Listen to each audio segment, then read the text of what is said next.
Hello everyone, welcome to a new video for Nasdaq price prediction based on Elliott wave analysis. This is intraday for Nasdaq, and today in the morning we said of course we might have topped of course inside this blue box. We got kind of like an impulse towards the downside, and potentially we are in a formation of 1-2. Now we were towards this wave 2. We said okay, we gonna see some higher prices today for wave 2, but we just saw invalidation of the whole thing, right? We saw an invalidation for the impulse that we see here as 1, 2, 3, 4, and a 5.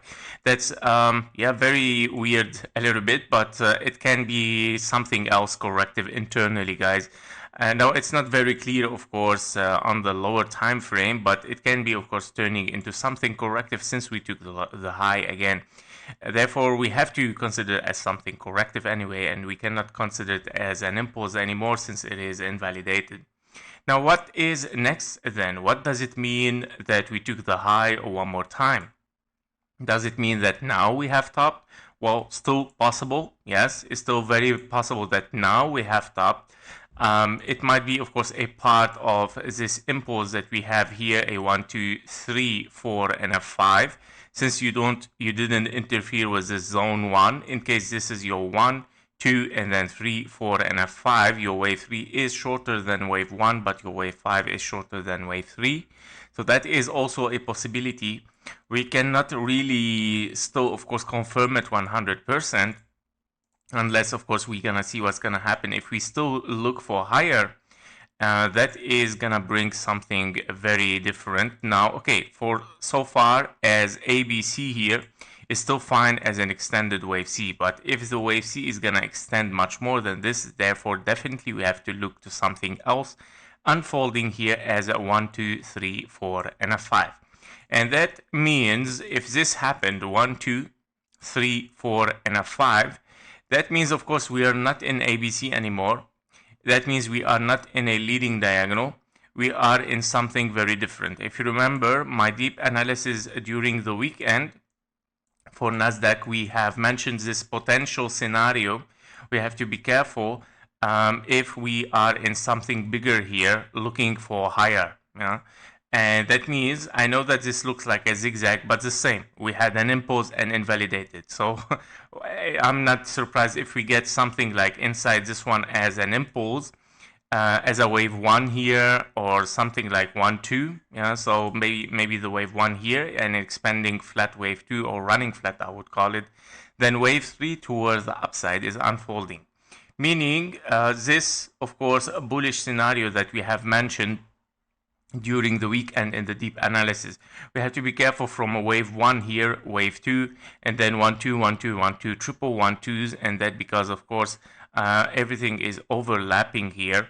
It can be of course as well a leading diagonal, but it can be of course a leading diagonal big wave 1, but much more higher possibility is of course triple 1, 2s, because if you are in a leading diagonal like this, and this is your 1, 2, the wave 2 is very shallow here. Yeah, so preferably, of course, to count it as a triple 1, 2s here, you're looking at wave 3, 4, 5, 4, 5, 4, 5 toward the upside.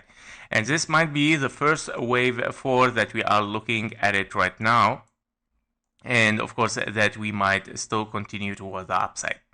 Very interesting scenario. Don't forget also other possibility for this wave 1 might be of course an expanding diagonal 1, 2, 3, 4, 5. By the way, it looks like a typical expanding diagonal. This is what you would like to see in an expanding diagonal, like a shark teeth, right? Very, very volatile. The wave 4 should interfere with the zone 1, and which is looking perfect as an expanding diagonal. So in case this happens, we have no other option rather than taking, of course, this as a wave 1, which is very rare case scenario to get an expanding diagonal working perfectly, because you can see this everywhere on a chart, but to work, let it work like perfectly as a wave 1, 2 here is very rare scenario. But yeah, basically if we see higher prices, that will transform to a wave 1 and an impulse directly, guys.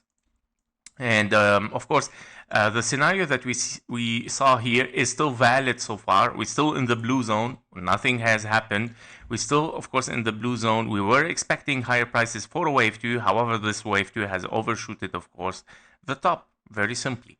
Now, as an indication that we potentially did not finish yet, as a potential of course, continuation toward the upside. Knowing that, of course, you can range even for wave 5 until the 22K 400. Okay, so this is very possible. However, I don't like it because, of course, this will start to look like very weird A, B, and a C. Unless something else is also unfolding as A, B, and a C. But yeah, now the wave C is going to be very short. That's why, of course, if we see higher prices, the possibilities start to shift to this scenario, guys. We're looking for several 4-5 to the top, taking the all-time high directly from there. No retracement, no wave 2 toward the downside, just simply continuation for higher prices. Yeah, so this is how we're gonna estimate the things step by step. Now, basically, if we see higher, we have to consider, of course, that yeah, like 60% we start to shift, of course, for one single impulse toward the upside, guys. If we see, of course, movement toward the downside, therefore, okay, we're gonna stay with this scenario. Everything is fine. Everything is still as, of course, expected in leading diagonal. We might see a wave 2 and then continuation toward the upside.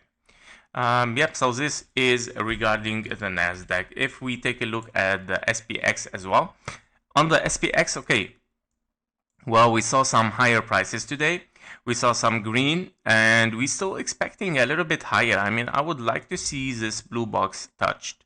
But basically, it looks for me even unfinished. Yeah, it's still looking unfinished for me. I'm still looking for one more leg. I would like to see, of course, the price getting inside this blue box, or at least touch the respectively, of course, the fib levels. As an ABC as well, very extended. Higher than this, it's gonna bring us, of course, for something much bigger. Again, the same as for Nasdaq. We might be looking at this one. Okay, something much bigger, meaning 1, 2, 3, 4, and a 5. And when you are looking at 1, 2, 3, 4, 5, you cannot consider the ABC as leading diagonal. Yeah, so it's gonna be invalidated, meaning you are potentially with the same scenario here. Well, in SPX we cannot see an expanding diagonal, but you can see basically potentially an A1 and then ABC for wave 2 running flat, and then moving, of course, with a wave 1, 2, and then 3, 4, 5, simply continuation toward the upside.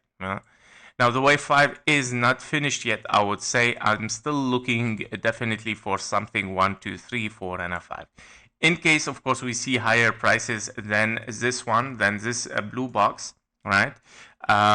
Like something impulsive or something very, very aggressive, I would shift directly, of course, as well to the deep analysis that we saw, of course, this weekend, and the possibility of a big 1, 2, and then 3, 4, 5 toward the upside. Yep. So we're gonna watch this. We're gonna see how the reaction is gonna be inside this blue box again. If we dive deeper, okay, we still, of course, inside this leading diagonal. If we move aggressively, yeah, definitely I'm gonna shift directly to this scenario that we are looking at right now. That is no wave 2, that is simply continuation for higher prices. That was it for Nasdaq and SPX intraday. Thank you for watching. Thank you for your likes and comments. See you in the next one. Bye bye.